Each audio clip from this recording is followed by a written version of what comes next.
상업용 부동산 중에서 20%에 해당하는 이 오피스와 관련된 문제가 하반기로 갈수록 문제가 되겠죠. 연말로 갈수록 미국에 있는 지방은행 몇 개는 또 집으로 갈 가능성이 굉장히 높지 않을까.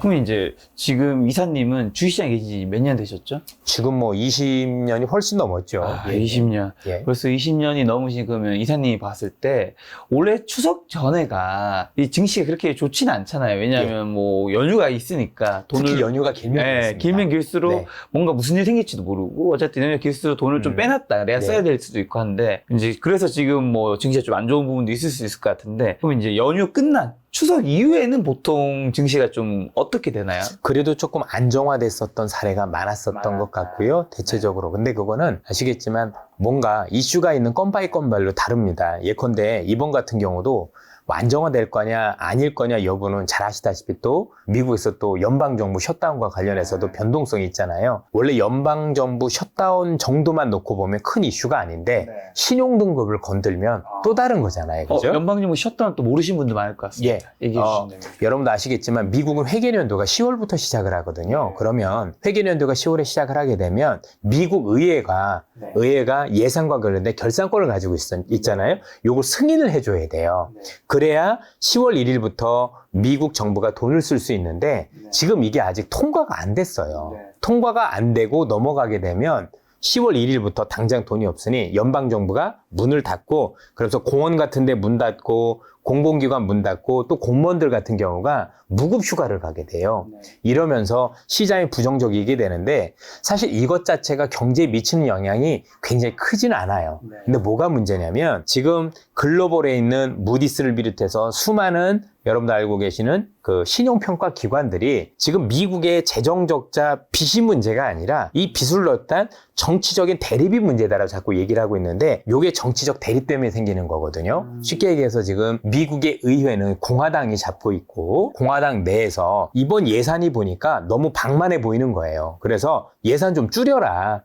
조금 긴축을 해라 라고 얘기를 하다 보니 사실은 지금 통과가 안 되고 있는 거고 이게 여야의 차이만 있는 게 아니라 공화당 내에서도 분열이 있어요. 공화당 내에서도 강경파와 그렇지는 않은들끼리 분열이 있다 보니까 되게 아쉬운 거죠. 물론 이거는 어떻게 될지 아무도 모릅니다. 뭐 스무스하게 될 수도 있는 거고 또는 한 달짜리 임시 예산을 편성할 수도 있는 거고 여러 가지 경우가 있겠지만 어쨌든 신용평가사들이 이미 경고를 해놨다라는 점에서 이걸 어떻게 볼 거냐 여부는 저희들이 조금 지켜봐야 될 것 같습니다. 미국 얘기해 주셔서 이제 올해 상반기만 해도 미국 은행들 파산된 사건들이 좀 꽤 많았다가 요즘에는 또 좀 잠잠하잖아요. 근데 그럼에도 불구하고 어떤 뭐 몇몇 전문가분들과 교수님들은 이거 이미 중국도 시작됐고 뭔가 지금 위기감이 있다 조심해야 한다 하는데 지금 이사님 보셨을 때 미국 금융시장이 좀 괜찮나요? 전체적으로 은행들이 문제될 건 별로 없어 보이는데 우리가 이제 상반기 때 논란이 됐었다가 지금 수면 아래로 들어간 것 중에서 사실 상업용 부동산 문제가 여전히 잠복을 하고 있죠. 특히 이제 12월로 갈수록 이 문제가 불 꺼질 것 같은데 여기서 조금 첨언을 드리면 미국에서는 지금 상업용 부동산이 문제가 되는 게 아니라 오피스가 문제가 된다라고 말씀을 드리고 싶고요.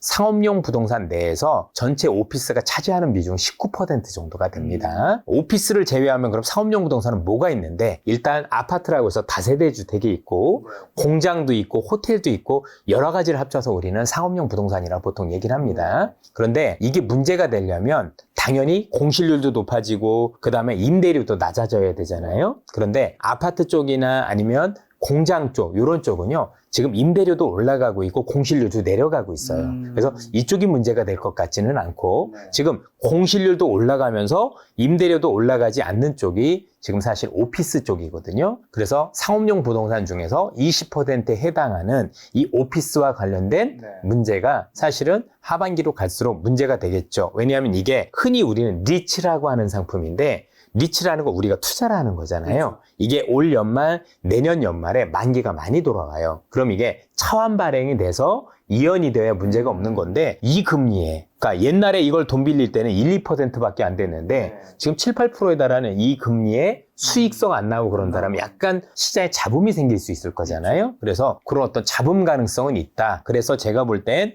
연말로 갈수록 미국에 있는 지방은행 몇 개는 또 제가 볼 때는 또 집으로 갈 가능성이 굉장히 높지 않을까라는 생각을 가지고 있는데, 그럼 이게 시스템 위기냐? 그렇진 않습니다. 잘 아시다시피 시스템 위기라는 건 이런 지방은행이 문제가 되면서 이 지방은행의 위기가 대형은행을 번질 때 우리는 시스템 위기라고 하는데, 현재는 저희들이 볼 때는 지방은행이 몇 개가 파산하더라도 요 은행들을 오히려 큰 은행들이 인수합병되는 정도로 보고 있기 때문에 시장의 변동성이나 일부 안 좋은 영향 가능성은 있겠지만 이게 뭔가 큰 시장의 방향을 바꿀 정도의 이슈라고 보기에는 조금 어렵지 않을까라는 생각을 가지고 있습니다. 한 가지 또 첨언을 드리도록 할게요. 그러면 야 정말 생각보다 뭐해서 이 이슈가 좀 커지면 어떻게, 여기에 대해서도 보관이 있는 게요. 상업용 부동산 같은 경우는 회계 인식 방법이 주택 이시하고 좀 다릅니다. 그래서 전체적으로 문제가 터지면 1년 동안은 이연을 해줘요.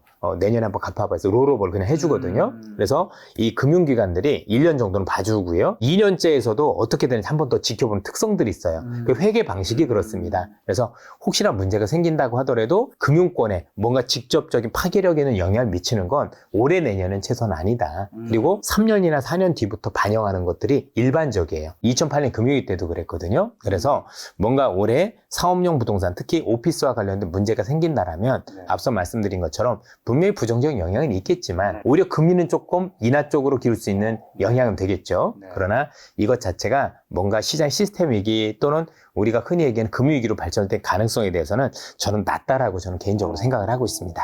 미국이 좀 괜찮다면 중국은요? 중국은 부동산 기업 파산 이슈도 있고 했는데 중국 경쟁이 좀 어떤 방향인가요? 일단 얼마 전에 또 중국도 몇 개월 전에 맞습니다. 갔다 오셨다고. 중국에 대해서는 지금 이견들이 많을 수밖에 없는데 두 가지 측면을 바라볼 필요가 있는 것 같아요. 첫 번째는 위기냐 아니냐, 그 다음에 경기 측면은 좀 다르다라고 생각을 하는데, 먼저 경제부터 말씀을 드리면 경제와 관련해서는 많은 분들이 우려하시는 것처럼 이전만큼의 성장이 쉽지 않을 것 같다. 그리고 올라온다고 하더라도 그 속도도 느릴 것이며 그 올라오는 수준이 이전만 못할 것 같다라는 데 대해서는 저도 큰 이견은 없습니다. 그러나 분명히 살펴봐야 될 부분은 뭐냐면, 그럼 여기서 우리가 경제와 관련해서 살펴봐야 될 부분은 뭐냐면, 그럼 지금 이 경제가 지금보다 더 안 좋아지는 쪽으로 가고 있는 거냐, 아니면 그냥 바닥을 찍은 거냐, 이건 되게 중요하잖아요. 저는 여기에 관련해서는 다소간의 이견이 있겠지만 저 개인적인 소견으로는 지금 바닥권이 모색이 된 것 같다. 그래서 중국 경제가 전환점을 맞이하고 있는 것 같다.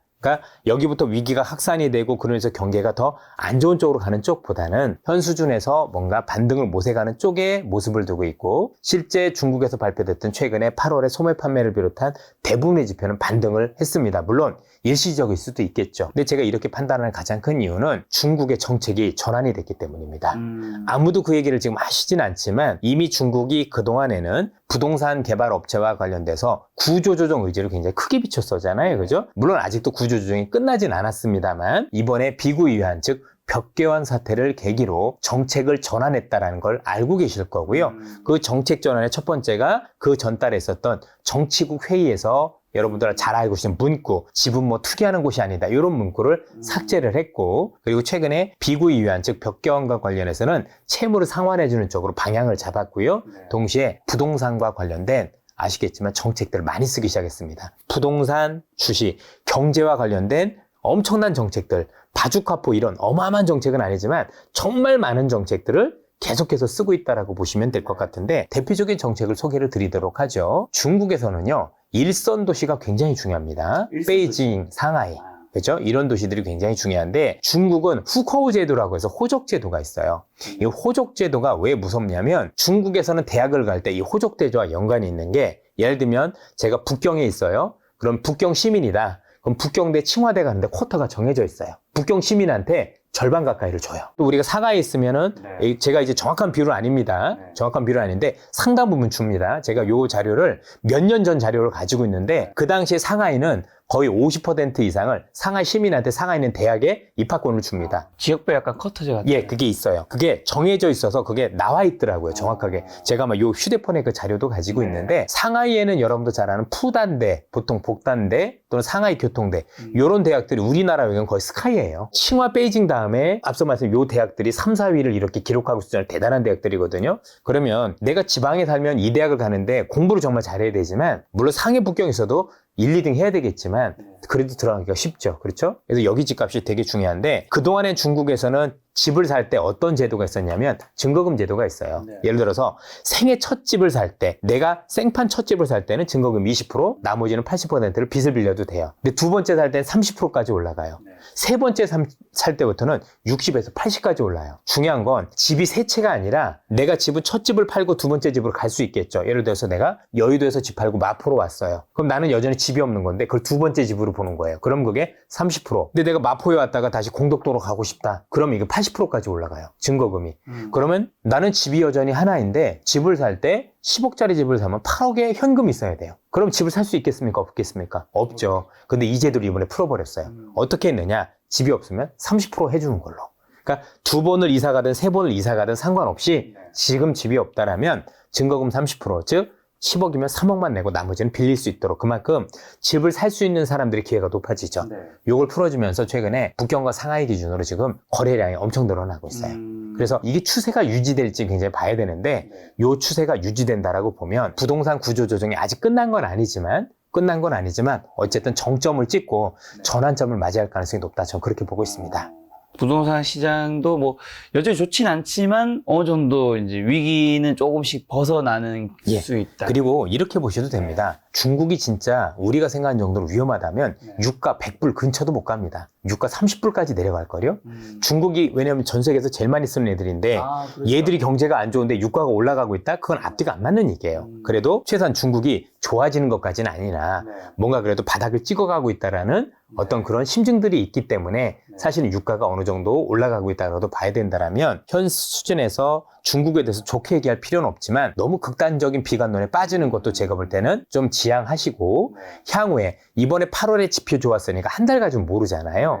9월에 나오는 소매 판매라든가 또는 중국의 어떤 그 일선 도시의 주택 거래라든가 이런 걸 좀 참고해 보셔서 그때도 뭔가 괜찮다라면 이제는 그래도 바닥을 찍었다라 좀 보셔도 되지 않을까. 이런 정도만 말씀드릴 수 있을 것 같습니다. 자, 중국 하면 사실 세계의 공장을 담당했던 거잖아요. 근데 탈세계화가 되면서 점차 이제 공장들이 빠져나가는 탈중국화 되는 것도 있는데 그런 시기에 이제 수혜받는 나라는 좀 어디고 어떤 산업이 좀 급부상할 수 있을까요? 지금 이제 이게 글로벌 공급망과 관련된 부분이라고 생각이 되는데 요거는 모든 분들이 아시는 것처럼 일단 중국이 저런 부정적인 영향을 받게 되면 아주 크게 영향을 받는 국가들은 현재 한국과 인도, 멕시코, 그 다음에 베트남 정도가 그 안에 들어가 있고 선진국 중에서는 일본이 그 이익을 담당할 거로 현재 판단을 하고 있습니다. 최근에 여러분 아시겠지만 워렌 버핏이라는 매우 훌륭한 투자자분께서 최근에 포트폴리오를 교체한 걸 알고 계실 겁니다. 예를 들어서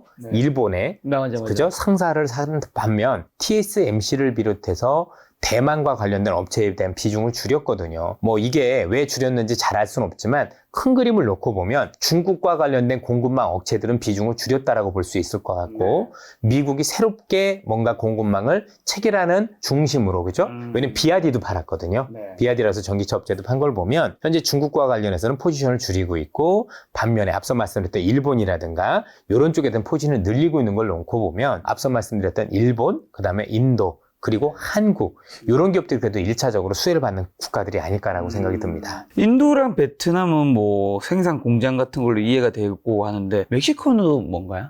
바로 옆에 있잖아요. 미국? 그죠? 예. 프렌들리 쇼어링 이런 거 할 때 사실 어떻게 보면 베트남 같은 멕시코 같은 경우가 1차적인 수혜를 볼 수 있는 국가라고 볼 수가 있겠죠. 한국은 어떤 그러면 수혜를? 한국은 전체적으로 제조업 공장도 있지만 지금 미국이라는 국가가 체질을 좀 변화를 시도하고 있잖아요.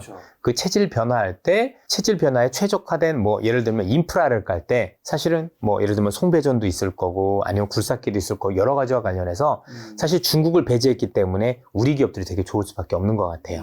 글로벌 시장에서 뭔가 인프라부터 시작해서 뭐 일반적인 제조업까지 모든 것들을 통으로 가지고 있는 국가가 되게 드물어요. 그런 국가가 친미국 입장에서는 지금 사실 중국과 그동안엔 중국과 한국 정도였는데 중국이 배제되니 거기에 우리나라 기업들이 되게 수혜를 많이 받고 있는 거고 올 상반기에 시장을 이끌었던 주도주들이 여기에 해당된다고 볼 수가 있을 것 같습니다. 그럼 이사님은 이제 미국과 중국의 패권 전쟁이 한국에게 이제 플러스 된 영향도 당연히 있을 거, 마이너스 영향 되는 것도 있을 건데 이제 뭔가 제가 생각했을 때는 말씀하신 뉘앙스로는 이제 플러스 된다 생각하신 것 같아요. 어떤 분들은 이게 반도체에 플러스 된 게 있긴 하지만 어쨌든 한국이 바로 중국과 인접해 있는데 중국에 수출하는 거에 있어서 굉장히 다른 거에 있어서 많은 규제라든가 힘든 게 있으면 당연히 이거는 전체적으로는 좀 안 좋을 수 있다고 얘기하시는 분도 있는데 그건 어떻게 저는 생각하세요? 전체적이라고 생각하는 것보다는 업종별로는 많이 다르지 않을까라는 말씀을 드리고 싶고요. 이런 말씀 드리고 싶어요. 중국이란 국가가 이게 아니었어도 시간이 흐를수록 자꾸 중국 사람들은 중국 물건을 써라라고 지금 얘기를 하고 있잖아요. 그러면 지금 수출을 잘 하고 계시는 기업들이 과연 5년, 10년이 지나도 그게 가능할까요? 저는 쉽지 않을 거라고 생각을 하고 있습니다. 만약에 우리가 중국에 앞으로도 수출을 잘 하려면 제가 볼 때 최소한 두 가지가 필요한 것 같아요. 첫 번째, 브랜드력이 있어서 중국 사람들이 한국 브랜드지만 야 이건 꼭 사고 싶어 이런 기업이거나 또는 앞선 기술력이 있어서 중국이 볼 땐 얘네 건 무조건 써야 돼 이런 게 아니라면 시간을 주고 저는 더 다 대체되는 그림이 아닐까라는 점에서 오히려 우리가 이렇게 미국과의 어떤 공급망 이런 변화를 통해서 우리가 그래도 뭔가 확실하게 선을 댈 수 있는 곳이 있다라고 생각을 하면 이게 꼭 부정적으로만 꼭 바라볼 건 아닐 수도 있겠다. 왜냐면 제가 중국을 100번 넘게 가보면서 느꼈던 게 100번 넘게요? 처음에는 수익이 많았지만 야 갈수록 우리가 설 자리가 없어지는데 생각을 했거든요. 그러면 지금도 설 자리 잃어가는 기업들이 나중이면 나아질 거냐? 앞서 말씀드린 두 가지 케이스가 아니라면 저는 쉽지 않을 것 같아요. 그렇죠? 그렇다고 본다면 이런 기회에 오히려 중국하고 경쟁이 차단되면서 우리가 미국에 뭔가 좋은 어떤 그 기회를 갖고 어떤 것들의 공급망 관해서 새로운 어떤 기회를 맞이할 수 있다라면 저희들 입장에 꼭 나쁘다라고만 말하기에는 좀 어려운 것 같습니다. 앞서 말씀드렸지만 업종별로는 다르기 때문에 콕 집어서 꼭 이게 꼭 다 플러스다 마이너스다 이렇게 규정 짓기는 어렵다라고 생각이 듭니다. 근데 중국은 왜 이렇게 100번이나 갔다 오죠? 신한투자증권에 중국 오피스가 있나요? 있기도 하고요. 네. 중국이란 국가가 예전에 산업화를 했었고 또 소비화 과정에서 우리나라 수혜 기업들이 많았잖아요. 그런데 안 가보면 몰라요. 저도 그렇지만 우리가 한반도에서 태어났잖아요. 작은 나라에서 태어났잖아요. 보는 사이즈가 달라요. 그래서 제가 미국도 자주 가고 중국은 너무너무 자주 가고 일본도 자주 가고 그러지만 갔다 오고 나서 눈으로 본 것과 실제 한국에서 보고서 쓰는 것과는 하늘과 땅 차이였어요. 특히 가서 눈으로 보면 보고서로 나오는 거하고 시차가 3개월에서 6개월 정도 걸렸었어요. 그래서 제가 가서 눈으로 확인하고 중국이 이렇게 변했어. 그럼 변한 거 가지고 제가 먼저 아이디어를 가지고 주식을 하게 되면 그 보고서가 나오는데 한 석 달 뒤에 처음에는 갔다 와서 얘기해주면 다들 거부합니다. 말도 안 돼, 안 그래. 근데 석 달 뒤면 다들 얘기가 바뀌어요. 진짜 그러네라고. 그래서 남들보다 훨씬 더 먼저 주식을 저가에 매수할 수 있는 기회를 찾기 위해서 또 중국이 실제 눈으로 볼 때 어떻게 변해가고 또 변화의 크기가 얼마가 되는지 중국 현지 가서 직접 공장도 가보고 그쵸? 시민들도 만나보고 중국 증권사하고 전부 다 세미나도 많이 해보고 그러면서 전체적으로 중국에 대해서 알려고 노력을 많이 했던 것 같습니다. 어쨌든 한국은 미국과 중국 사이에 좀 끼어 있는 네. 것들이 좀 있는데 그러면 이제 우리가 어쨌든 우리는 수출을 먹고 사는 나라니까 앞으로 좀 어떤 쪽은 계속 플러스로 가게 될 거고 어떤 쪽은 좀 그래도 좀 힘들어질 수 있으니까 조심해야 될까요? 사실은 앞서 말씀드린 답이 있는데 범용 기술을 가지고 있는 기업들은 쉽지 않겠죠. 그렇죠? 뭔가 우리 기업이 그동안 잘 달려왔던 배경에는 뭔가 앞선 기술력, 그 다음에 남들과 차별화된 어떤 그 차별성을 가지고 움직였다고 봐야 되잖아요. 최근에 여러분들 2차 전지 같은 경우도 좋았었던 배경에는 다른 국가들은 투자를 잘 안 할 때 우리 기업들이 정말 열심히 훌륭하게 투자하셨던 거잖아요. 그렇죠? 저는 그 기업들이 얼마나 그동안 고생을 하셨고 또 현재 있는 기술력을 이루기 위해서 얼마나 많은 투자와 얼마나 많은 힘든 것들을 거쳤는지 알고 있습니다. 사실 이런 것들이 쌓여가면서 시장에서 영향을 미치는 건데 앞으로도 그런 기업들은 좋아지겠지만 그게 아니라 뭐 단순히 우리가 가격 경쟁력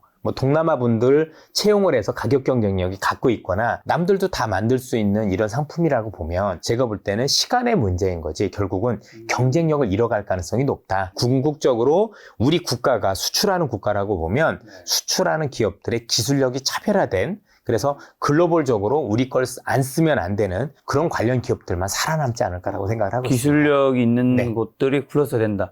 혹시 그럼 그런 거는 좀 어떤 쪽들 우리가 기술력이 있나? 반도체도 그 중에 하나겠죠. 반도체. 그렇죠. 예. 반도체나 뭐 2차 전지나 아니면 엔터도 그 중에 하나일 거고. 그렇죠. 지금 우리가 좋아지고 있는 다 그런 것들이 뭐 다르지 않다라고 생각을 합니다.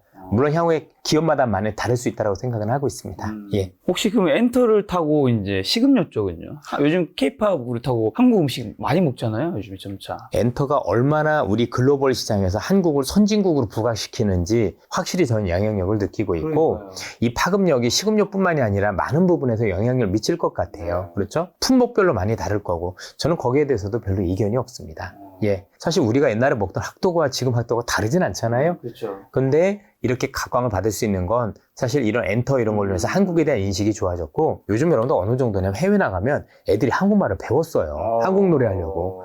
그래서 대화가 편해졌을 정도니까 이건 대단한 국격이 있다고 생각을 하고 있습니다. 저는 케이팝인지 아니면 우리나라 위상이 높아졌다 생각 드는 게 이 공덕동이 사실 뭐 외국인 분들이 많이 오는 동네는 아니잖아요. 네네. 마포 공덕동이 뭐 아예 홍대를 간다거나 네. 아니면 명동을 간다든가 이런 데 가지. 근데 막 동네에서 뭐 이제 돌아 산책하고 뭐 하면 중국인, 일본말, 중국말, 불어, 영어 되게 다양하게 들려요. 제가 이제 적지 않은 나이인데, 그러니까 어떻게 보면 이제 나이로 보면은 지금 있는 10대 가수들을 좋아할 나이는 아닌데, 제가 요즘 아이브에 빠져 살아요. 아이브, 뉴진스.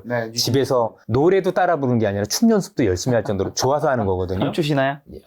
이렇게 뭐 어떻게 뭐 이렇게 해서 할까요? 그죠? 방금 썸네일로 해주세요. 네. 애프터 라이크라든가 아니면 아이브의 아이엠이라든가 이런 것들을 많이 들으면서 제가 좋아할 정도 보니까 이건 글로벌적이구나 이런 생각을 좀 많이 하게 됐고요. 개인적으로 참 그분들을 굉장히 자랑스럽게 생각을 하고 그렇죠. 있습니다. 우리나라 위상을 예. 높이고 계신 예. 거죠. 자, 그러면 지금 한국 경제는요? 한국 경제 어떤 분들은 뭐 가계 부채가 뭐 2천조다, 뭐 거기에 전세 합치면 뭐 3천조다, 굉장히 위험한 상황이다 이런 식으로 얘기하시는 분들도 있고. 한국 경제를 좋다고 말하기는 어려울 것 같습니다. 네. 확실히 누가 보더라도 미국에 비해서 가계부채도 많고 전체적으로 뭐 경제와 관련한 부분과 관련해서는 여전히 주름살이고 우리 입장에서 굉장히 위험한 부분들이 많아서 좋다라고 말씀드리긴 쉽지는 않은 것 같아요. 근데 주식은 조금 다른 것 같아요. 왜냐하면 한국 경제는 우리 전체잖아요. 우리 김 작가님, 저, 공덕동, 여의도, 대한민국에 사시는 모든 분들이 있는 게 경제인데 그건 저도 감이 좋다고 말씀 못 드릴 건데 주식시장은 그 중에서 아주 선별된 몇몇 기업만 상장돼 있는 거잖아요. 그렇죠. 그리고 이 기업들은 우리가 아니라 우리가 수출하는 지역에 경제가 좋으면 수출을 많이 해가면 또 괜찮을 수 있는 거잖아요. 그래서 주식시장하고 경기는 조금 다르게 보셨으면 좋겠어요. 다만 내수나 이런 건 안 좋을 수 있겠죠. 그렇지 않겠습니까? 예. 자, 유럽 경제는 지금 어떤 상황인가요? 유럽이 생각보다 지금 경제가 좀 부진했던 이유 중에 하나는 그냥 이렇게 생각하시면 어떨까요? 유럽이 되게 좋으려면 딱 관광이 잘 돼야 되고 그렇죠? 관광이 잘 돼야 되고 그다음에 명품이 잘 팔려야 되고 그렇죠. 그런데 이걸 주로 사쓰는 계층들이 중국인들이잖아요. 요즘은 아무래도 유럽 경제가 지금 우크라이나 전쟁도 있고 에너지 여파도 조금 있고 그다음에 중국 경제가 좀 부진해지면서 동반해서 미국보다는 더 어려운 모습을 보이고 있는 것 같습니다. 그래서 최근에 라가르드 ECB 총재도 저 유럽 경기가 조금 어렵다는 얘기를 하셨었는데 아무래도 유럽이 조금 더 일어나기 위해서는 미국보다 조금 더 시간이 걸릴 수 있다는 데는 이견들이 없는 것 같습니다. 자, 마지막으로 일본 경제는요? 일본 경제가 참 애매합니다. 좋죠, 사실. 가보면 우리 때문에 애들이 좋잖아요. 확실히 일본 경제가 살아나고 있는 모습은 확실히 보이고 있는 것 같고 물론 이제 일본인들은 믿진 않습니다. 왜냐면 지난 30년간 내내 안 좋았는데 1년 좋았다라고 좋을 거냐 이런 얘기를 하고 있는데 근데 최근에 일본 중앙은행 총재 우에다 총리가 자꾸 마이너스 금리를 뭐 경제가 좋아지면 폐지할 수도 있다는 얘기를 자꾸 운운하는 걸 보면 어쨌든 지금보단 경제가 좋은 쪽으로 가고 있는 것만은 분명해 보인다는 말씀드릴 수 있을 것 같고 일본은요 경제가 좋아지고 안 좋아지고의 역할을 미국이 많이 해줘요. 옛날에 패전하고 나서 2차 대전때 패전하고 나서 일본이 좋아졌던 배경에는 미국의 원조가 대단했었어요. 그렇죠. 그리고 일본이 안 좋아졌던 건 또 역시 85년에 있었던 플라자 합의를 통해서 미국 때문에 안 좋아졌던 것도 있고 그런데 지금 대놓고 미국과 중국과의 갈등 속에서 이 갈등 속에서 뭔가 중국을 견제할 수 있는 역할을 해주는 걸 미국이 지금 일본으로 낙점을 한 거잖아요. 이렇게 보면 앞으로도 일본 같은 경우는 미국의 지원이 많이 있을 것 같다. 그리고 관광 수입도 많이 늘어날 거다. 이렇게 보면 일본 경제는 그나마 글로벌 시장에서 꽤 괜찮은 국가 중에 하나가 아닐까 이렇게 생각을 하고 있습니다. 요즘 환율은 좀 어떻게 보시나요? 환율이 되게 아직은 불안한데 역시 우리 환율은 제일 중요한 게 미국의 금리가 언제 안정화되느냐고 영향이 있기 때문에 아무래도 그걸 먼저 보셔야 된다고 생각을 하고 있습니다. 우리 미국의 금리에 의해서 우리나라 시장이 아주 요동을 치네요. 아무래도 우리가 뭐 기축통화 국가도 아니고 수출 중심의 국가인데 수출 주요 지역이 미국과 중국이다 보니 아무래도 그 영향을 받을 수밖에 없을 것 같습니다. 알겠습니다. 오늘 이사님이 굉장히 많은 이야기 여쭤봤는데 마지막으로 그럼 이제 우리가 좀 주식 좀 그래도 이제 사도 되겠다라는 매수 타이밍을 좀 알려줄 수 있는 경제 지표가 있는지랑 그다음에 여전히 남아있는 리스크 또 어떤 것들이 있을까요? 예, 뭐 리스크는 많죠. 왜냐하면 고금리가 되면 될수록 우리가 생각지던 리스크들이 여기저기서 발생을 하게 됩니다. 그래서 앞서 말씀드렸던 여러 가지 요건 중에서 그런 리스크를 좀 확인해 보셨으면 좋겠고요. 저는 10월 17일 꼭 한번 보셨으면 좋겠어요. 그때 미국의 소매 매출 이런 것들이 시장에 어떤 영향을 미치는지 분명히 연준은 우리한테 이것 때문에 요 지표 때문에 경제가 더 좋아지면 긴축을 더 할 수 있다고 얘기를 했으니 결자해지 차원에서 이 지표가 안정이 된다라면 그렇죠? 현 수준보다도 낮은 수준의 거래가 된다라면 연준이 얘기했던 게 조건부였기 때문에 그 조건이 사라지는 거거든요. 그럼 저는 그때부터 뭔가 시장의 안정을 찾을 수도 있지 않을까. 물론 확인이 먼저입니다. 확인하고 반대로 갈 수도 있는 거니까 보셨으면 좋겠고 뭔가 우리가 제대로 바닥이 아니라 추세를 찾아가는 건 10월 중순 이후가 되겠다. 이렇게 말씀을 드리고 싶습니다. 혹시 신한투자증권에서도 그 연말 되면 2024년을 뭐 전망하는 하죠. 그런 것들 하나요? 리서치 포럼을 하게 되고요. 우리 개인 투자자분들도 요 휴대폰을 통해서 보실 수 있습니다. 어차피 이사님도 그런 프로젝트에 참여하실 거니까 2024년 대비해서 2023년 12월에 이사님 모시고 한번 또 뵙도록 신한투자증권의 관점에 대해서 우리가 한번 알겠습니다. 이야기 한번 들어보도록 하겠습니다. 오늘 만난 이사님은 이선희 이사님이었습니다. 지금까지 여러분 소중한 시간 함께 해주셔서 정말 감사합니다. 오늘도 김 작가였습니다. 고생 많으셨습니다. 예, 감사합니다.